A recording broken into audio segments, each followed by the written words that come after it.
கூடு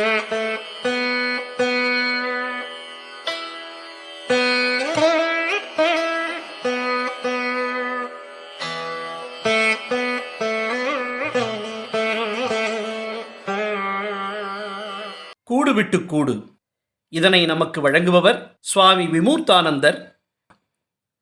தேகம் உன்னை விடும் முன்பு நீ தேகத்தை விடு. அதாவது உடல் பற்றை விட்டு உள்ளே இருக்கும் உத்தமனை பிடி. கடவுளை கணந்தோறும் நம்பி வரும் சிரமங்களை சந்தித்து வாழ்வதுதான் சுவாமி பக்தானந்தர் அறிந்த ஆசிரம வாழ்க்கை. சுவாமி பக்தானந்தர் பாடல் பெற்ற தலங்களுக்கு யாத்திரை செல்வது, மக்களுக்கு நல்ல உணர்வை ஊட்ட பிரசங்கம் செய்வது, உற்ற துணையாக திருமூல திருமந்திரத்தையும் ஸ்ரீராமகிருஷ்ணரின் அமுதமொழிகளையும் படிப்பது போன்றவையே அவரது 40 வருட துறவற வாழ்வின் சாரம். கோயிலிலோ மக்களிடமோ பிச்சை, உள்ள ஒரே பாத்திரம் அவரது உள்ளங்கையே. அதில் பக்தானந்தர் பிச்சை உணவை ஏற்று சிவபெருமானுக்கு மானசீகமாக படைப்பார். பிரசாதத்தை உண்டுவிட்டு மிடுக்காக நடப்பதில் அவருக்குத்தான் என்னவோர் ஆனந்தம். குருவிற்கோ மௌனம் பிடிக்கும். ஆனால் சீடன் மாதவசாமிதான் விடமாட்டாரே. நீண்ட தூரம் நடந்து கொண்டிருந்த மாதவசாமி சோர்வுடன், குருவே, கால் வலிக்கிறது, மிகவும் வலிக்கிறது என்று பேச்சை ஆரம்பித்தார். அன்பா, நடக்கும்போது காலில் கவனம் வைக்காதே என்றார் குரு. உங்களுக்கு என்ன சுவாமி, வானமே கூரை, பூமியே படுக்கை என்று விவேகானந்தரின் சந்நியாசி கீதம் பாடிக்கொண்டே நடந்து விடுவீர்கள். ஆனால் எனக்கு அது முடியாதே. சீடனின் சிரமத்தை குறைக்க சில சமயம் குரு பாடுவார். அப்போது அவரது கண்களில் பக்தியும் ஞானமும் பிரகாசிக்கும். குருவே, போன வாரம் கூடு விட்டு கூடுபாயும் வித்தை பற்றி கேட்டேன். அதை எனக்கு இன்றாவது சொல்லுங்களேன் என்று வாஞ்சையுடன் கேட்டார் மாதவசாமி. இது போன்ற கேள்விகளுக்கெல்லாம் சுவாமி பக்தானந்தரின் ஒரே பதில் புன்னகைதான். ஆனால் இன்றோ, கூடு விட்டு கூடுபாயும் வித்தை உனக்கு வேண்டுமா? ஓர் உடலிலிருந்து இன்னொரு உடலுக்குள் உயிர் புகுந்து ஆட்டுவிப்பதுதான் கூடுவிட்டு கூறுபாயும் வித்தை. மகனே, இந்த உடலே பாரமான ஒரு கூடுதான். அப்படி இருக்கும்போது நாம் ஏன் இன்னொரு கூட்டில் புக வேண்டும்? குரு தொடர்ந்தார். திருமூலர் பற்றி கூறினேனே மாதவா என்றார்.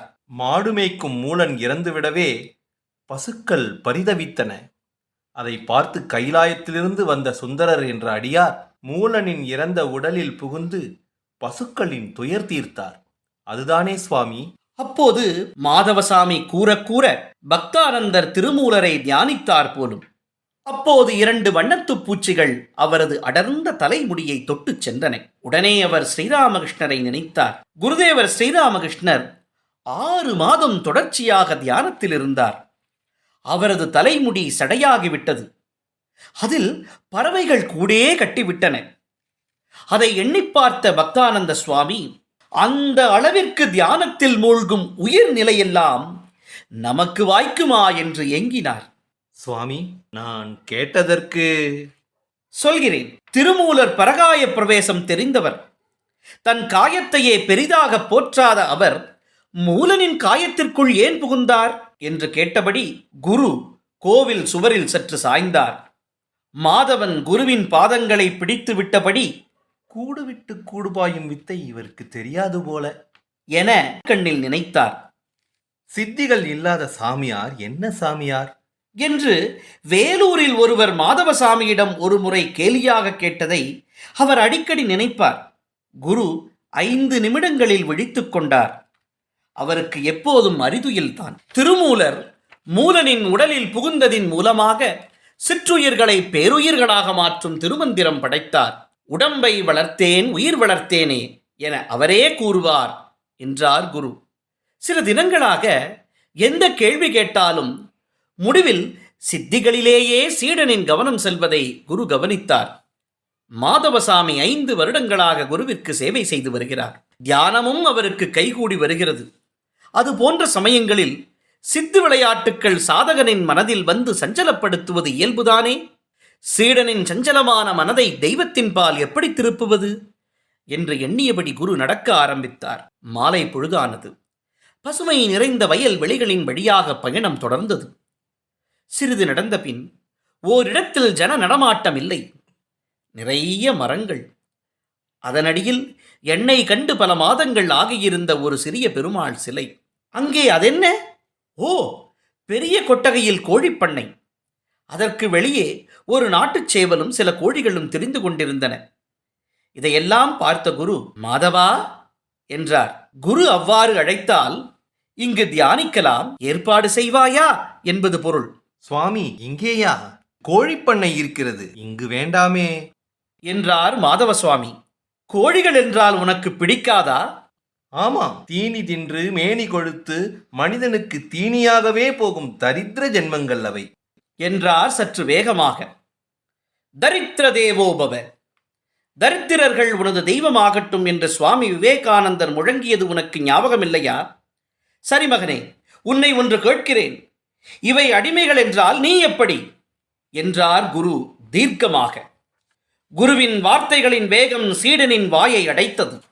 கூண்டில் கிடக்கும் கோழிகள் அடிமைகள் என்று உனக்கு புரிகிறது. ஆனால் நாம் பார்க்கும் பலரும் ஆடம்பர வாழ்விற்கு, ஆசைக்கு, அகங்காரத்திற்கு, பணத்திற்கு, பதவிக்கு, புகழுக்கு என்று எத்தனை எத்தனை கூண்டுகளில் அடிமைகளாய் அதில் ஆனந்தமாயும் உள்ளார்களே. யார் இது பற்றியெல்லாம் சிந்திக்கிறார்கள் என்று குரு பெருமூச்சு விட்டு கூறியதும் அங்கே ஒரு பேரமைதி நிலவியது.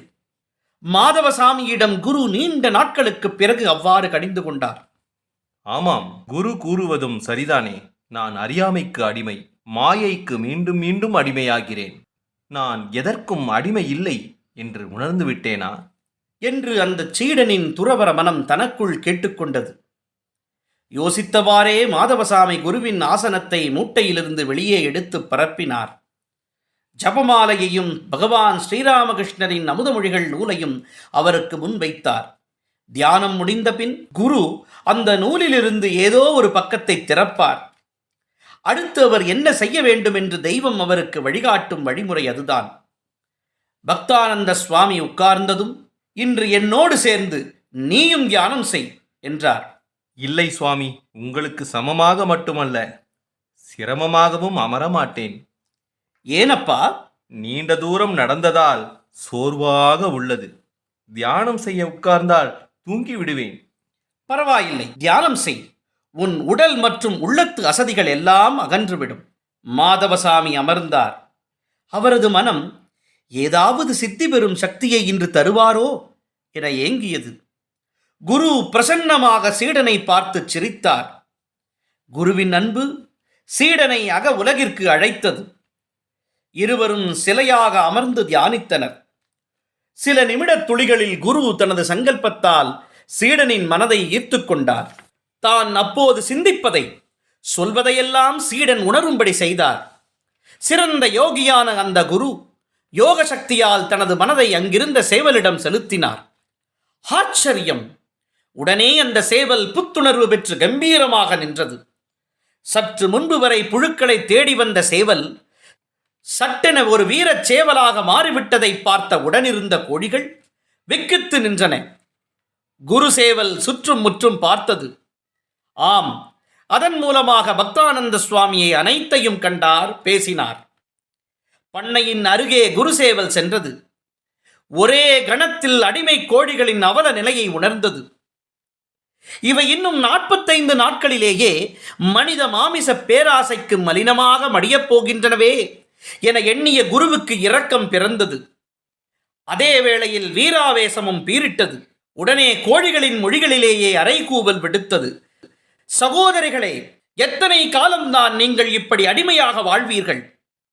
எந்திரத்தால் பொறிக்கப்பட்டு எடை ஏறியதும் வெட்டப்படும் அவலநிலை உங்களுக்கு வேண்டுமா? வேண்டாம் சகோதரிகளே, கலங்க வேண்டாம். பரந்த இந்த பூமியில் சுதந்திரமாக திரிந்து வாழலாம்.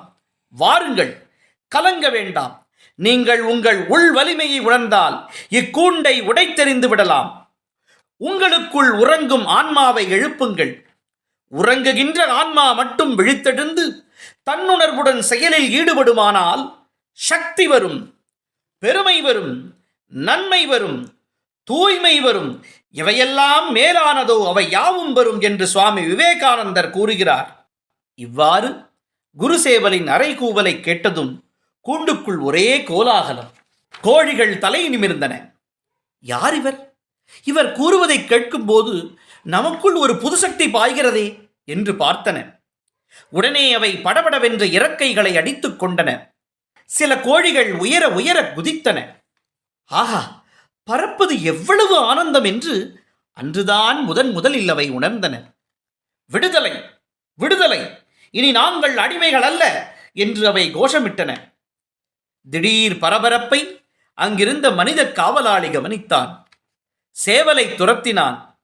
குரு சேவல் ஓடிக்கொண்டே, எழுந்திரு, விழித்துக்கொள், விடுதலை அடையும் வரை ஓயாது போராடு என்று முழங்கியது. கோழிகளின் படபடப்பினால் கூண்டே லேசாக அசைந்தது. என்ன செய்வதென்று தெரியாமல் காவலாளி விளக்கை அணைத்தான். இருட்டியதும் கோழிகள் பயந்தன. அட, அவற்றுள் பலவற்றை இருள் உடனே உறங்க வைத்து விட்டதே. ஆனால் 2 கோழிகள் மட்டும் தங்களுக்குள், எங்கே அவர் நமக்கு சுதந்திர வாழ்வின் சுவையை காட்டி நம் அடிமை விலங்கை உடைக்க முதல் அடி அடித்த குரு எங்கே என்று தேடின. காவலாளி டார்ச் அடித்து பார்த்தான். பல கோழிகள் தூங்குவதைக் கண்டு குருசேவல் சோர்வானது. இறைவா, உடலாலும் மனதாலும் அடிமையாகி கிடக்கின்ற இந்த 10 ஜீவர்களை காப்பாற்று, இந்த 10 ஜீவர்களை காப்பாற்று என்று கண்ணீருடன் இறைவனிடம் வேண்டியது. அப்போது ஓர் அதிசயம். திடீரென்று இந்த இருளில் ஒரு வீராங்கனையின் கோஷம் கேட்டது. குருவே, எங்களை கரையேற்ற வந்தவரே, மலினமாக மடிவதுதான் எங்கள் வாழ்க்கை என்று இருந்து விட்டோம். எங்களுக்கு சுதந்திர வாழ்வை பற்றி யாரும் இதுவரை சொன்னதில்லை. அதை சொன்ன தெய்வமே, உங்களது வீர முழக்கத்தை கேட்டபின் இனியும் நாங்கள் இப்படியே இருக்க மாட்டோம். ஐயனே, நாளையே நான் சாகலாம். ஆனால் அடுத்து நான் பிறந்தால் எனக்கு அல்ப பிறவி இருக்காமல் இருக்க ஆசை கூறுங்கள் என்று முழங்கியது. ஒரு சில கோழிகளும் சத்தமாக, ஆமாம், அதுதான் தேவை, அதுதான் தேவை என்று முழக்கமிட்டன. சில கோழிகளின் சிந்தனைகளில் விடுவு காலம் பிறந்ததால் இருளிலும் குருசேவல் என்று கம்பீரமாக கூவியது. பக்தானந்தரிடமிருந்து நீண்ட மூச்சு வெளிப்பட்டது. ஓம் என்று கூறி கைகளால் நெஞ்சில் அஞ்சலி செய்து, ஜெய் ஸ்ரீ ராமகிருஷ்ணா, பகவானே, எல்லாம் தங்கள் இச்சைப்படி நடக்கட்டும். நீங்கள் இயக்குபவர், நான் வெறும் எந்திரம் என்று கூறியபடி கண்ணை திறந்தார் குரு. அருகில் மாதவசாமி சிலையாக அமர்ந்திருந்தார். அதுவரை அகத்தில் நடந்ததை அவதானித்துக் கொண்டிருந்த சீடருக்கு கண்ணீர் பெருகியது. மாதவா, மகனே என்று அன்புடன் அழைத்தார் குரு. தியானம் கலைந்து பக்தி கண்ணீருடன், என் தெய்வமே, என் தெய்வமே, குருவின் பாதங்களில் விழுந்தார் சீடர். அவருக்கு பருக நீர் தந்தார் குரு. பிறகு அமைதியாக, மகனே, இப்போது புரிந்ததா? குருவே, உங்கள் யோக சக்தியால் உங்கள் உள்ளத்தை சேவலின் உள்ளத்தில் புகுத்தி அடிமை கோழிகளுக்கும் உங்கள் கருணையை பாய்ச்சி விட்டீர்களே. தெய்வீக சிந்தனைகள் உணர்வில் சென்று விட்டால் எந்த சிற்றுயிரும் பேருயிராவது திண்ணம் என்றார் குரு. பிறகு அவர் புன்னகையுடன், மாதவா, கூடு விட்டு கூடு பாயும் வித்தையை பற்றி உனக்கு தெரிந்து கொள்ள இனியும் ஆவலா? மன்னித்து விடுங்கள் சுவாமி, மன்னித்து விடுங்கள்.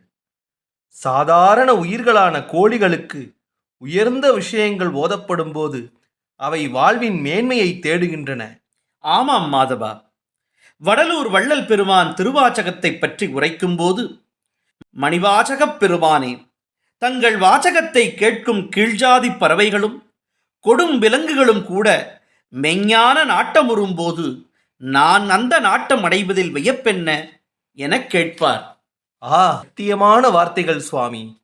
அடிமை கோழிகளே மேன்மை அடையும் போது உங்களுடன் இருக்கும் நான் இனியும் சாதாரண விஷயங்களில் எப்படி சிந்தனையை வீணடிக்க முடியும்? குருவே, உடலெனும் கூட்டில் என் உயிர் இருக்கும்போதே அது இறைவனை அடைவதற்கு ஆசி கூறுங்கள் என்றார் மாதவ சுவாமி. பிறகு கண்ணீருடன் அந்த கடைசி வரியை திரும்பத் திரும்ப கூறி கதற ஆரம்பித்தார். தியானித்துக் கொண்டிருந்த பக்தானந்தர் பதறியவாறு கண்பிடித்து, மகனே, என்ன ஆயிற்று? கண்ணை திறந்து பார். ஓ, தியானிக்காமல் தூங்கிவிட்டாயா என்று கேட்டு சீடரை எழுப்பினார். சீடரின் கனவு கலைந்தது. குரு யோக சக்தியால் குரு சேவலாக மாறியதும், பண்ணை கோழிகள் பேசியதும், அட, நடந்ததெல்லாம் கனவா என்று அப்போதுதான் சீடர் உணர்ந்தார். சில நிமிடங்கள் அவரால் பேச முடியவில்லை. என்ன கனவு என்று சிரித்தபடி கேட்டார் குரு. சீடன் கனவில் கண்டதை அப்படியே கூறினார். குரு அமைதியாக கண்மூடி கேட்டார். பிறகு அமுதமொழிகளை திறந்து பார்த்தார். பெறுதற்கு அரிய மனித பிறவியை பெற்ற ஒருவன் இப்பிறவியிலேயே கடவுளை அறிய முயலாது போனால் அவன் பிறந்தது வீண்தான் என ஸ்ரீராமகிருஷ்ணர் அதில் கூறியிருந்தார். பார்த்தாயா மகனே, குருதேவர் எப்படி நமக்கு வழிகாட்டுகிறார் என்று. பின் சீடனின் சிரசில் கை வைத்து, அன்பா, கூடு விட்டு கூடு பாய்வது பெரிதல்ல. தேகக்கூட்டை விட்டு தெய்வத்தை கூடும் வித்தைதான் உண்மையான ஆன்மீகம். தேகம் உன்னை விடும் முன்பு நீ தேகத்தை விடு. அதாவது உடல் பற்றை விட்டு உள்ளே இருக்கும் உத்தமனை பிடி. பகவான் ஸ்ரீராமகிருஷ்ணரின் அருளால் அது உனக்கு வாய்க்கட்டும். அப்படியே சுவாமி, நமஸ்கரிக்கிறேன். ஜெய் ஸ்ரீ ராமகிருஷ்ணா.